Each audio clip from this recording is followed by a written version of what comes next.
আসসালামু আলাইকুম এভরিওয়ান। তো সবাই কেমন আছেন? আশা করছি সব ভালো আছেন। নতুন একটি রেসিপি নিয়ে আপনাদের মাঝে হাজির হলাম আলাইনা নূর তানহা পেজ থেকে। আজকের রেসিপি হচ্ছে মায়ের হাতে স্পেশাল নদীর শিং ট্যাংরা মাছ দিয়ে ঝিঙ্গা আলুর ঝোল। মাছগুলো দেখুন কতটা সুন্দর, ফ্রেশ টাটকা ছিল মাছগুলো। অনেক বড় বড় সাইজের ছিল, শিং মাছগুলো অনেক বড় ছিল।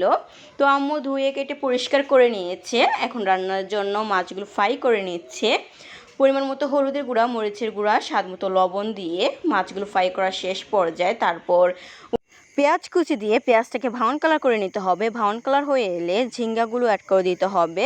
আস্তে আস্তে আম্মু ঝিঙ্গাগুলো অ্যাড করে দিচ্ছে, স্বাদ মতো লবণ দিয়ে দিয়েছে। লবণ দিয়ে এখন কতক্ষণ কষিয়ে নিতে হবে।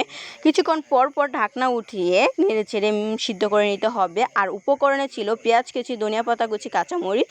উপকরণগুলো দেখাতে ভুলে গিয়েছিলাম, তারপর একটু শেয়ার করেছি আপনার সাথে। আশা করছি আপনাদের কাছে ভালো লাগবে। আর নদীর ফ্রেশ টাটকা মাছ দিয়ে ঝিঙ্গা আলুর ঝোলটা খেতে ভীষণ মজা ছিল। আমার কাছে তো খুবই ভালো লেগেছে। আপনাদের কাছে নদীর ফ্রেশ টাটকা মাছ খেতে কেমন লাগে অবশ্যই কমেন্ট করে জানাবেন। দেখুন মাছগুলো ফ্রাই করা কতটা সুন্দর পারফেক্ট হয়েছে। মাছগুলো সাইজে একটু বড় ছিল, শিং মাছগুলো, ট্যাংরা মাছগুলো ডিমওয়ালা মাছ ছিল, ভীষণ মজা হয়েছিল। আরেকটি রেসিপি হচ্ছে মশলা দিয়ে ঢেঁড়স ভাজা। ঢেঁড়সগুলো সুন্দরভাবে সাইজ করে কেটে নিয়েছে, মরিচ মাঝখান থেকে কেটে নিয়েছে। আর ঝিঙ্গাগুলো সিদ্ধ হয়ে গেছে।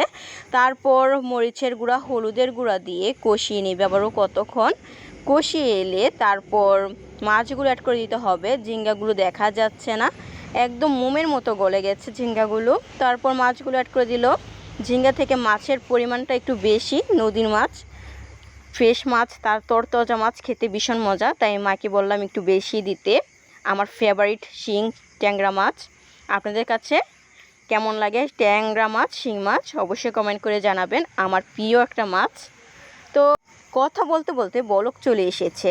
উপরে ধনিয়া পাতা কুচি, কাঁচামরিচ দিয়ে নামিয়ে নিয়েছে। নামানোর পর দেখুন কালারটা কতটা লোভনীয়, অসাধারণ হয়েছে।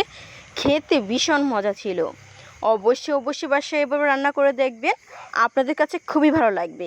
আমার মায়ের হাতে স্পেশাল শিং ট্যাংরা মাছ দিয়ে ঝিঙ্গা আলুর ঝোলটা কেমন হয়েছে অবশ্যই কমেন্ট করে জানাতে ভুলবেন না। চলুন দেখে নিই সবুজ রাখার টিপস সহ ঢেঁড়স ভাজা আম্মু কীভাবে রান্না করে। তো প্রথমে পেঁয়াজটাকে ব্রাউন কালার করে নেওয়ার পর ঢেঁড়সগুলো অ্যাড করে দিয়েছে। পরিমাণ মতো লবণ, হলুদের গুঁড়া, মরিচের গুঁড়া, সামান্য পরিমাণের জিরার গুঁড়া দিয়ে এখন মিক্স করে নেবে। মিক্স হয়ে এলে 2-3 মিনিটের জন্য ডেকে দিবে। ডেকে দেওয়ার পর 2-3 মিনিট পরই ঢাকনা উঠিয়ে অনবরত নাড়তে থাকবে। এভাবে আপনারা যদি রান্না করেন সবজিটা সবুজই থাকবে।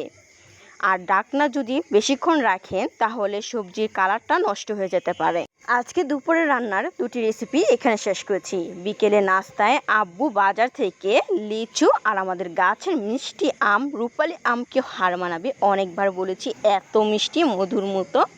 তো লিচুগুলো দিয়ে, আম দিয়ে, বিস্কিট দিয়ে আজকে বিকেলে নাস্তাটা করলাম, আমার পছন্দের খাবার। আজকের ভিডিওটা এখানে শেষ করছি। বিকেলে নাস্তার, দুপুরে রান্নার রেসিপিগুলো আপনাদের কাছে কেমন লেগেছে অবশ্যই কমেন্ট করে জানাবেন। সবাই ভালো থাকবেন, সুস্থ থাকবেন। আল্লাহ হাফেজ।